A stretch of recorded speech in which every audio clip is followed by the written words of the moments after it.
A huge whale, trapped by chains on the surface of the sea, it was punished by the king for eating local fishermen by mistake. Was punished by the king. It has been trapped for 500 years, now its body has grown into an island. The endless torture made the whale cry every day. Until this day, a man happened to pass by, decided to rescue it, but this act offended the king. The man will be severely punished instead of the whale. The man's name is Jerry. He was the son of a farmer. A few days ago, he rescued a white horse from the lake. Who knew that the next day, the white horse turned into a talking donkey? To show his gratitude, he also brought 2 wonderful horses, and willing to follow Jerry. But Jerry was not happy at all. Because of the fuss last night, the little donkey made a mess in the wheat field. The farmer lost a lot of money. To make up for his mistake, Jerry got on his donkey. He intended to use the 2 horses to exchange for some grain back. And then, Jerry headed for the king's city. Just entering the city gates, he was surrounded by people. Some people even paid a lot of money to buy the BMW. And this scene, the king, who was not far away, saw the scene. The king is known to be very careful. Naturally, he had to see such a beautiful BMW. Jerry couldn't afford to mess with it. He had to give in. Donkey saw Jerry's helplessness, so he yelled, and the 2 horses turned around and ran towards them. The king was upset. He drove after them, but he ran into a pile of flour and made a mess of his face. When the king saw how embarrassing the situation was, so he made it difficult by saying, if Jerry is so capable, why didn't he go to fight the Fire Phoenix?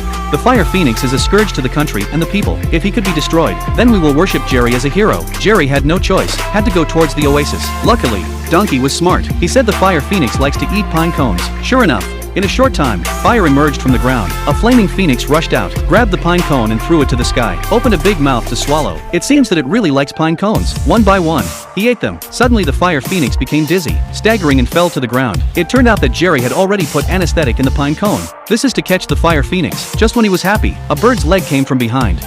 There is an oasis in the desert. Legend has it that there is an evil Fire Phoenix inside. Jerry was punished by the king, forced him to destroy it here. At night the Fire Phoenix was eating. Jerry happened to see it. The Fire Phoenix was furious, chasing after Jerry. It was about to be caught up. Donkey rushed out, knocked over the Fire Phoenix. But this time the Fire Phoenix is completely angry. The Fire Phoenix waved its wings. Flames rose to the sky, ignited the oasis in the desert. At the moment of life and death, Jerry had to throw the pine cone in his hand. The Fire Phoenix naturally opened its mouth and swallowed. Then the anesthetic took effect. The Fire Phoenix fell headlong into the lake. So Jerry successfully captured the Fire Phoenix. But looking at the poor look of the Fire Phoenix, kind Jerry loosened the chain. The Fire Phoenix flew into the sky, free again, and left a feather, gave to Jerry to take to deliver. But when he returned to the kingdom, the king saw Jerry empty-handed, so he was taken to the guillotine. Jerry argued loudly. He said he had tamed the Fire Phoenix. If you don't believe me, he also brought the feather of the Phoenix, but the feather had lost its luster. It looked like a chicken feather. The king refused to listen and ordered the execution. Just then, the feathers on the floor changed. Not far from the sky there was a flash of fire. It was the Fire Phoenix that heard Jerry's whistle. It circled around the kingdom. It finally landed on the top of the highest tower. The subjects saw this scene. They were all shocked to death.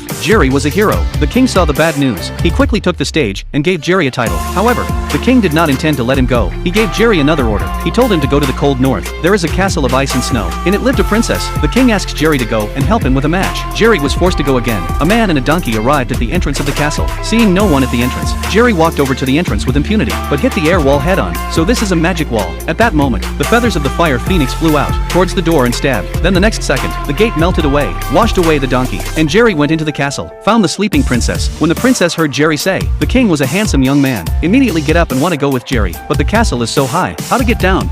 The princess suddenly went crazy, pulled Jerry directly jumped down. Donkey saw it. Donkey also followed the flight down. Suddenly wings sprouted from his body, caught the 2 falling. Finally Jerry succeeded in taking the princess back to the kingdom, but the cautious king still refused to give up. He said that there was a whale on the sea in the east. There is a whale attacking. Huge whale. Because of an accidental feeding on a local fisherman, it was trapped in the same place for 500 years. The king did not intend to let it go, so he sent Jerry to destroy it. Seeing the whale in pain, Jerry could not bear it. He decided to save the whale. He got on his donkey. He flew straight in towards the whale's nostrils. The inside of the whale was glowing with light, like the sky at night. The stars are dotted. The donkey carefully stretched out its wings, touching the inner wall of the nostrils. The giant whale was made to sneeze. It slowly lifted its body, one by one.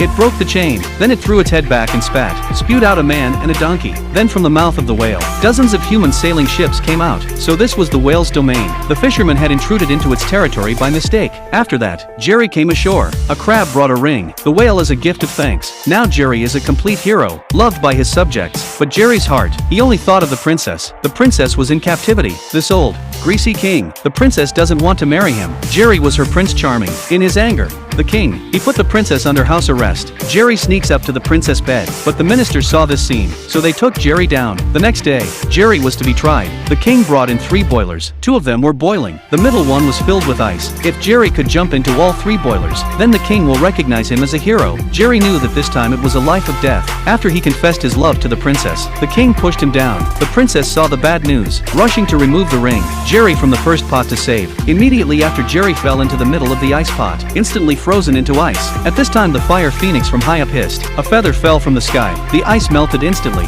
Jerry flew up in the air, fell into the last boiling pot of water. The temperature in this boiler is at least 1,000. Ordinary people will basically cook once they get in. People on the stage felt that Jerry was now hopeless. Even the princess also covered her face and cried. Suddenly there was a flash of light in the sky. A dandelion slowly fell. It turns out that just now, little donkey ran to the end of the world and found the flower of God that controls life and death. Jerry slowly rose from the boiler. It was like a god coming down from the sky. People were cheering. They shouted that Jerry was the one. The king saw this, like crazy. He said he would also try. The result, then a huge bubble flew up, carrying the careful king to the distance, and Jerry put on the royal robe, with the support of his subjects, became the new king, and the princess together to live a happy life.